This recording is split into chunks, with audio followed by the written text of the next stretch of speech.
complete package para sa iyong financial need itong Kaiser Saving Program.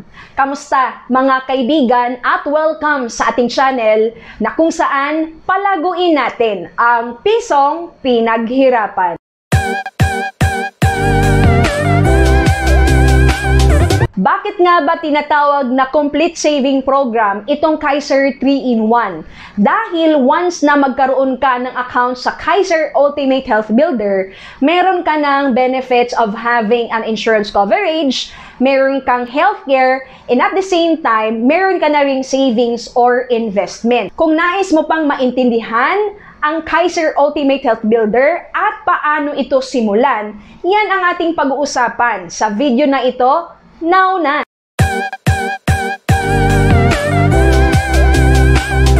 Noong ako ay natuto about personal finance, ang kauna-unahang saving program na aking ginawa ay ang Kaiser 3-in-1. Dahil nga nung ako ay natuto ng mga importanteng financial concepts dito sa International Marketing Group or IMG, sinunod ko lamang ang blueprint ng tinatawag na pag-build ng solid financial foundation.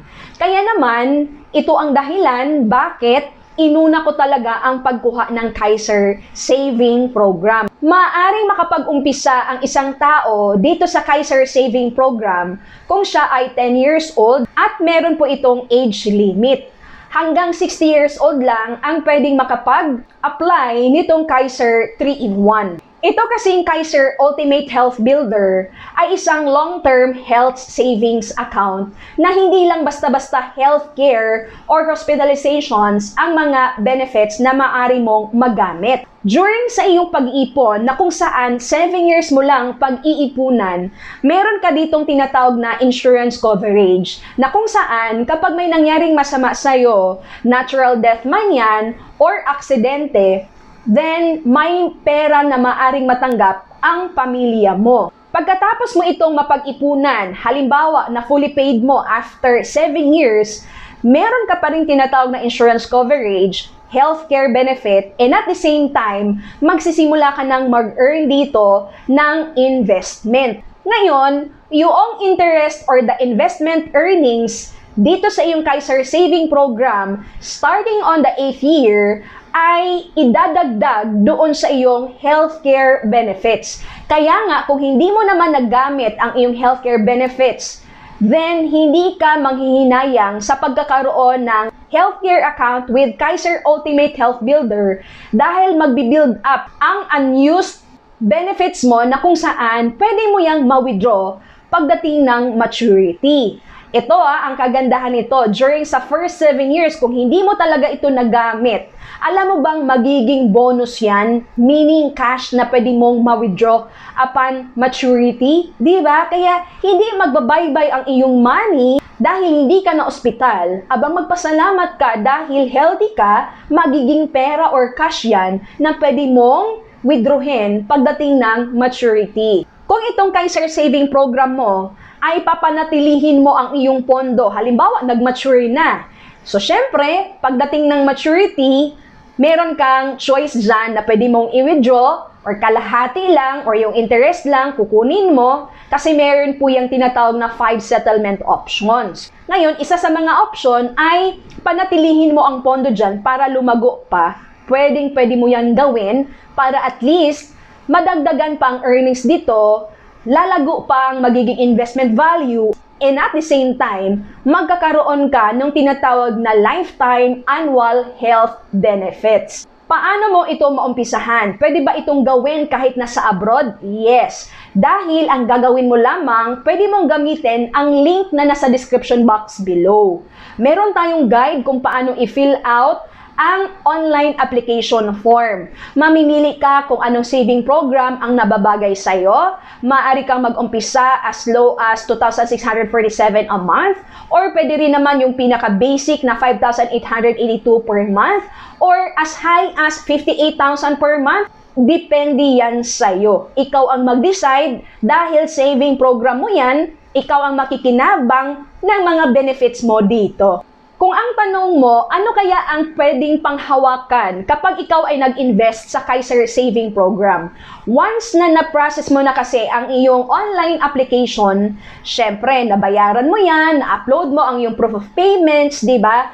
Bibigyan ka ng login details para ma-access mo ang iyong Kaiser portal na kung saan dito mo ma-view, mada-download, ma-print ang iyong benefit card, ang iyong healthcare contract, maaari mo ding malaman kung anong mga hospitals, clinic, physicians ang accredited ng Kaiser para just in case kakailanganin mo ito, then ang benefit card mo lamang ang ipepresent mo plus yung valid ID mo. Napaka-convenient talaga ang pagkakaroon ng Kaiser Ultimate Health Builder dahil nga sa pagkakaroon nito ng online platform. Dito mo rin ma-view ang iyong mga payment history, di ba? At syempre, kung meron kang mga amendments, ibig sabihin meron kang ipapabago, then all you need to do is to click the amendment form, di ba? At syempre, kailangan mo ding malaman at maintindihan, mabasa, kung meron ka ng Kaiser account, ang lahat ng mga articles na nandito sa loob ng iyong Kaiser portal. Siyempre, isa sa mga concern natin kapag tayo po ay nag-i-invest, nais nating malaman kung saan mapupunta ang ating pera. Baka naman, pagkatapos ng ilang taon, mag-close na ang Kaiser, di ba? Alam niyo po, itong Kaiser International Health Group, na-register po ito sa Securities and Exchange Commission noong June 2004.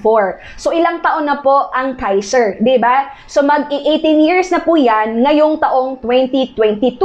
At higit sa lahat, kailangan nating maintindihan na ito yung investment portfolio ng Kaiser na kung saan 51% ng iyong hinuhulog na pera dito, syempre, di ba, 7 years mo yan pinag-iipunan. So, ang 51% dyan sa pera na iniipon mo sa Kaiser ay napupunta sa tinatawag na trust fund na kung saan hindi yan pwedeng galawin dahil naka-reserve talaga yan sa future claims ng mga Kaiser saver. Now, minamanage po yung trust fund na yan ng dalawang international banks na ito, ang Deutsche Bank and ang ING Bank. At ang 49%, of course, naka-invest po yan sa diversified portfolio, di ba? Para malaman mo lamang talagang secured ang iyong ipon dito sa Kaiser Saving Program. At ito pa, dagdag kaalaman. Alam niyo po ba, ang Kaiser International Health Group, ang healthcare provider ng two main branches ng ating government, di ba? Ang Senate at ang Congress. So talagang ilang taon na rin na ang Kaiser International Health Group, ang healthcare provider ng dalawang main branches ng government na ito. Kaya syempre, di ba, naimbestigahan na yan ng Congress at Senate. So yun lang po, karagdagang informasyon para lang magkaroon ka ng peace of mind with regards to your Kaiser Saving Program. I hope you find this video informative. If you do, kindly share this video to your families and friends para sila din maintindihan nila ang kahalagahan ng pagkakaroon ng Kaiser 3-in-1. At kung nais mo pang matuto ng proper way of investing or ng financial education, maaari kitang turuan o maten ka lang sa ating free live webinar every day, 8:30 PM, Philippine time po yan. Mag-message ka lang sa ating Facebook Messenger para mabigyan kita ng detalye.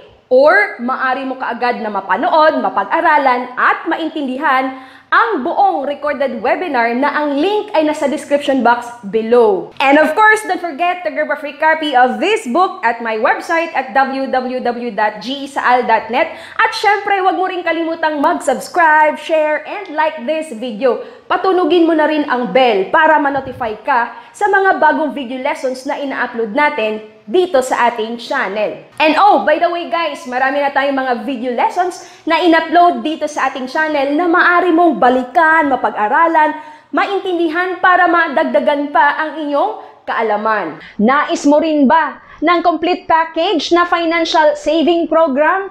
Umpisahan mo na with Kaiser Ultimate Health Builder. Meron ka ng insurance, meron ka ng investment, at meron ka pang healthcare. Ako po muli, si G. Saal, na palaging magpapaalala sa inyo to live, love, invest. God bless everyone and always remember, God loves you.